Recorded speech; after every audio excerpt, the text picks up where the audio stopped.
আসসালামু আলাইকুম। তো আমি থাকি সৌদি আরবে। তো অনেকেই কিন্তু জিজ্ঞেস করে যে ওখানে কিন্তু অনেক ধরনের ফল পাওয়া যায়। সেই ফলগুলো খেয়ে কি বাচ্চা হয়?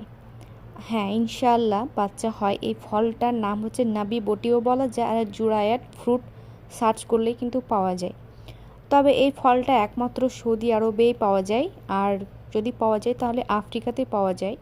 এই ফলটা কিন্তু অনেক উপকারিতা। আমারই একজন রিলেটিভ, তার 10 বছর বাচ্চা হয়নি, অনেক দেখানোর পর ডাক্তার বলেছে এই সমস্যা এই সমস্যা, কিন্তু এই ফলটা সে সৌদি আরব থেকে নিয়ে গিয়ে প্রায় হয়তো 15 থেকে 20 দিন খাওয়ার পর ইনশাআল্লাহ তার বাচ্চা হয়েছে, গর্ভে সন্তান হয়েছে। এখন তার ছেলে অনেকটা বড় হয়ে গিয়েছে।